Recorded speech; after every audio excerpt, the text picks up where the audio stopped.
congratulations on the film. I thought it was absolutely fantastic. I loved the first one. I thought this one was even better, which I didn't think possible. When you got the script, was it easy to tell that it was going to be? You know what? You have to sort of waive script approval because it's impossible to control Sly when he's sort of pen hits paper. You know, you get a script and then it changes and it's constantly changing. He's got this insatiable appetite for changing things, and you just don't know when it's going to stop. So you just go, okay, Sly, whatever it is, you do actually give in some way a certain. You waive your script approval in some way. Right. But you have to put your faith in the man knowing what he's going to do.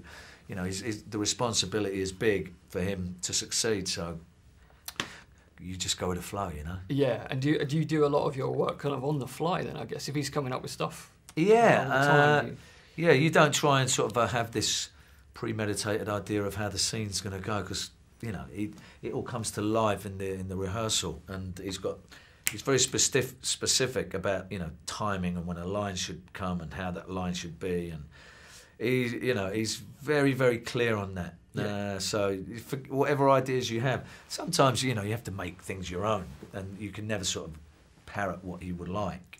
So you just get inspired by what he would really, the rhythm of the scene. It's funny to see him direct. He's such a great sort of director. Yeah, and I guess it helps as well because I think one of the best things about the first one that kind of grew in this one was the fact that the two of you still get your time together to go and hit the bar, as it were, literally. Yeah, do a little bit. Yeah. He's always looking for things that haven't been sort of used for a little bit, and as we're sort of harking back to this old school type of filmmaking, out comes the old the brass knuckles. So Yeah. There's another old school trick that just came out just from one day. He says, "Yeah, you know what we should do? We should go in a bar, we put these things on, and bam, we hit them together." It was, that. In fact, we had a whole choreographed piece for that bar scene. It was like, it would have taken 2 days to film, and everybody went over, and it was like a 10-guy fight. And in the end, he just came in. He went, "You know what? Forget the fight. We'll stand at the bar, and he'll come up, and then we'll just turn around and hit him simultaneously together." And that was the fight.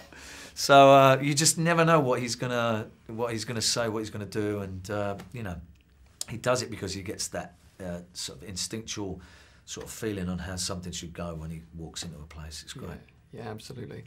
And how was Simon West coming in? Because obviously he'd kind of... Well, he's great, he brings that, the confidence that he has and the experience. He's a veteran of action films, and, it's... I think the pairing was just so good, Sly could drop down a gear or 3 and, let Simon direct this film, and, it's... I think the combination was a great thing. Sly has a great feeling for the comedy because he writes the stuff. Yeah.